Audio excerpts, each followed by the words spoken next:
Alright guys, working on a 2001 Monte Carlo. I got to change the oil pan gasket, and this gasket is pretty much like a windage tray gasket all in one. You have to drop a cross member on the bottom for one of the motor mounts, so I was just going to make something like this out of some 2x4s and string it up and hold the motor up, but I found this on Facebook Marketplace for $100, so I just went and pulled the trigger and picked it up. So I got my all that up, and I'm just going to go through step by step on here. If you go parts and labor, it says it's a 4.6 hour job.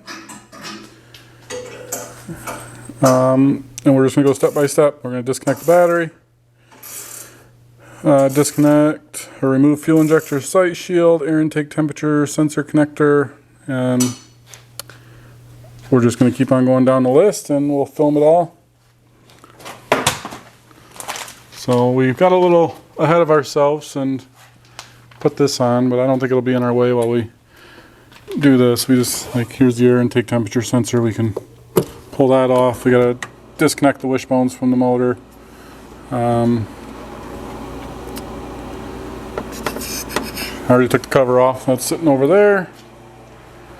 So I'll set you guys up on a tripod and we'll probably go through this in 4 times or 8 times speed and get the top half all prepped. So first things first, I am going to disconnect the battery. So I don't think this is really a do-it-yourself type job unless you have a lift and this engine support stand. And alright, battery's disconnected. We're going to get the wishbones off.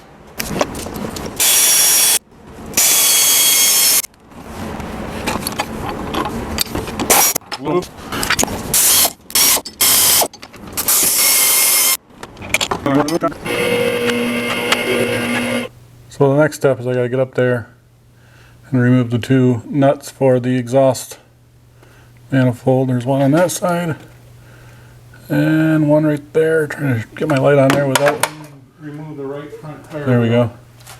So remove those 2 without hopefully breaking them, and then after that it says remove the right front tire, which I think that's because it wants us to move the AC compressor. But here's the, show you how bad the leak is. Every bolt is dripping around that gasket. Again, this car sat for about 10 years before I got it.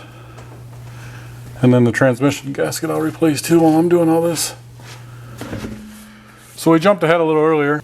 I already removed the motor mount bolts here for the engine cradle. I got the 2 bolts on the front side out for the mount that goes to the bracket that goes to the motor. I got to get the 3 off the rear, and then I should be able to lift the motor up with that, or the engine support brace. I should be able to lift the motor up enough and get it out of here. I really think a flex head ratcheting wrench would make this job a heck of a lot easier. It's too tight to get a socket in there.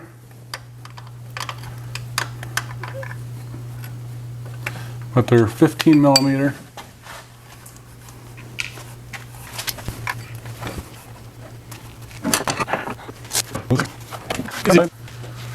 So here's what we're looking at.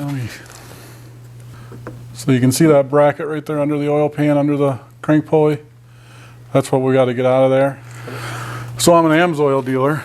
I basically buy it for myself and friends and family and stuff. And I just did an oil change, the one that's like 1 year, 15,000 mile expensive oil, and I probably have 1,000 miles on this.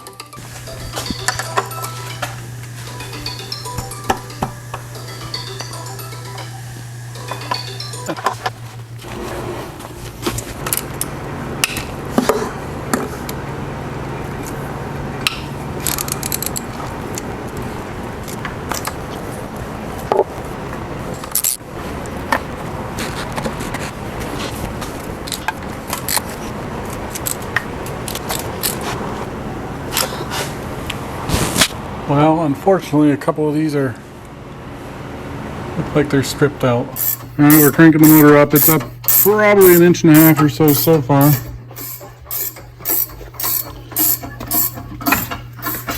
You can see down here, you can see the pool of oil inside that bracket.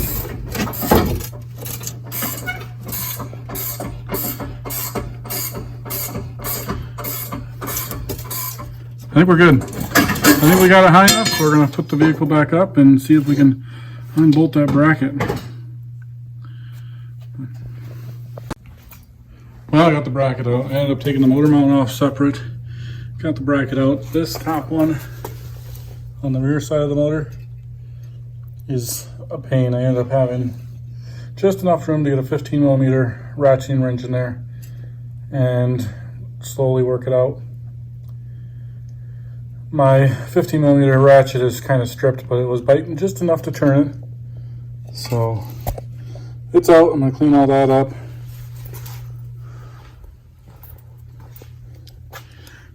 Now you can see I got plenty of room to get to those bolts. All that is to remove the AC compressor. I had enough room to get the bolt out, but when I get to reinstalling it, I might not have enough room to get it up there and get it in, so may end up having to pull that anyway. So I'm gonna get that oil pan off.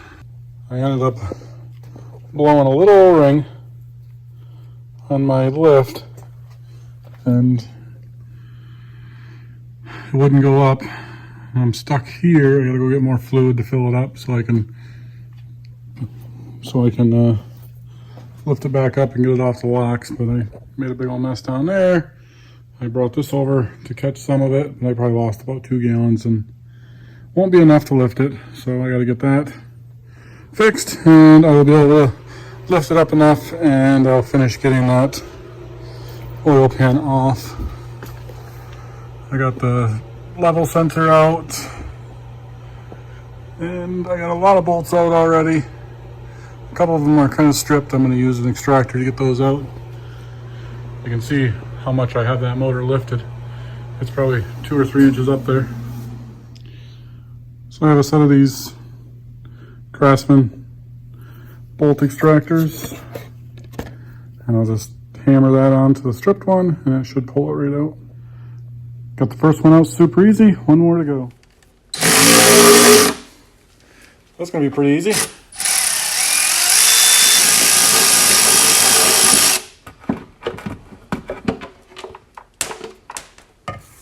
All right, that ain't gonna work.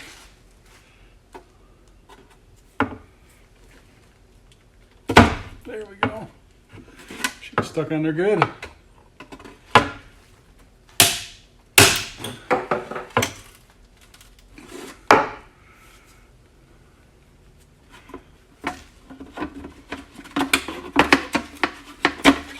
There. Stop without doing that.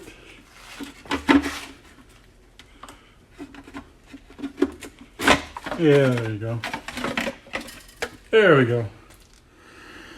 All right, there it is. Looks pretty good.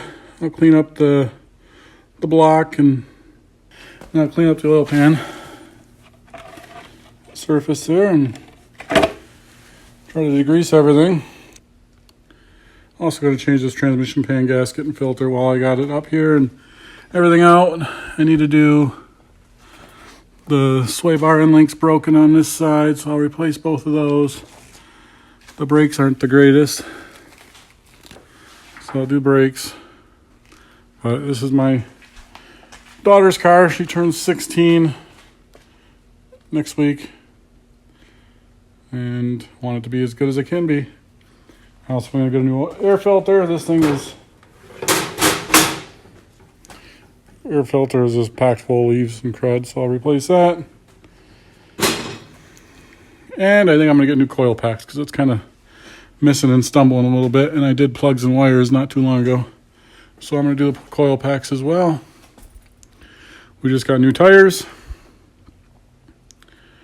so it'll be good to go for.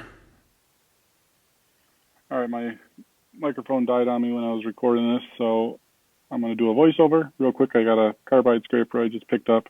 Worked pretty well to get all that old gasket material and stuff off the block.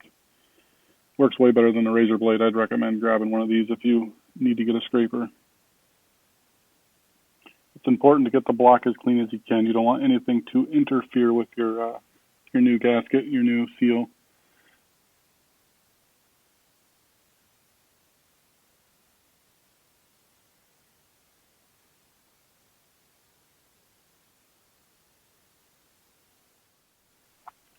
Now I'm moving on to cleaning the oil pan. Just using a wire brush and some brake clean. It does a really good job of getting all that gunk off and the buildup. You don't want to use like a die grinder or anything with an abrasive wheel. You'll damage the thin sheet metal pan. You want just a good clean surface. And I'm going at it again with that copper gasket in a can just to help hold it in place, a little extra insurance on sealing. Hitting the block one more time here with some brake clean and some paper towels. You just want to get any residue off because I'm going to use some black RTV here to hit the four corners of the block where like the timing chain cover and the rear main cap are. That's a leaking, prone spot for leaking. And here you can see where I added that RTV in each corner there.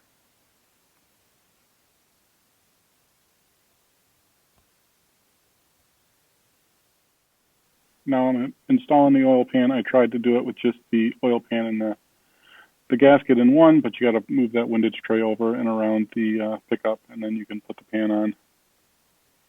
Just getting the bolts started here to hold the pan up in place and make sure I am through on all the gasket holes. Pretty easy to do since that gasket's rigid. Afterwards, I went and torqued everything down to spec. Put the oil level sensor in. I got to do all I got left is the cover for the torque converter cover and the bracket that goes there. Put the oil filter back on. I'm going to clean all that up because it's just pretty bad. So I'll get all that cleaned up and get that reinstalled. That's probably going to be the hardest part of the whole job, getting it out and getting it back in. So, and then we found the boot was leaking there, so we went and grabbed a whole new axle shaft. Gonna do the brakes, sway bar links, and new ignition coils, and this will be done. All right, so underneath is done. I got the bracket back in. That wasn't horrible. Cleaning it up definitely made it easier. Those two bolts weren't bad, so you don't have to take the AC compressor out. Just a flex head ratchet. I went and grabbed one from Harbor Freight. It worked pretty good. These ones over here are a little tighter. A little harder to get to, but you just get your hand up there and get them in. If you do this side first, it'll position that bracket right where it's easier to find the holes over here. Motor mount's bolted down here. The power steering cooler line snapped back into place. And the exhaust bolted back up. All the bolts are tight on the oil pan, drain plug's tight. So underneath the vehicle is done. We're going to do another video and do the axle shaft here. Also got the torque converter cover back on. I forgot that. I just saw that laying there and threw that up there. So we are done underneath. Got the oil filter back on. Now we just got to get this out of here and put the air filter back in. I'm going to go grab a new air filter and the intake tube and then top off the fluids. I need 4 quarts oil, 7.5 quarts of transmission fluid, and we are done. So I'll pull this off here and I might even throw it back up on Facebook Marketplace, try to get my money back out of it. All right, it's all back together. New air filter in there. Plenum's hooked up. The wishbones are back in. Still got more to do to this car. I'll make another video of doing the axle shaft. I'm going to change out the coils, but that's straightforward. We got, topped off fluids, 7.5 quarts transmission, 4 quarts of oil. So this part of the project's done. Hopefully there's no more leaks. All right, guys, this is it for this video. It was a pretty difficult job. The lift definitely made it easier. If you don't have a lift, I'd recommend actually having someone do this job. The book says it takes 4.5 hours. And we probably did it in about 3.5 of work time. So I hope you enjoyed the video. I hope this helped you out. If you got a 3800, hire this job done. Or if you're doing a motor swap into like a Fiero or something with this 3800, I would also recommend doing it before you put the motor in because it's a cheap gasket and it's a lot of work if you do it once it's in the car. Thanks for watching. Please subscribe, hit that like button, and we'll see you again soon.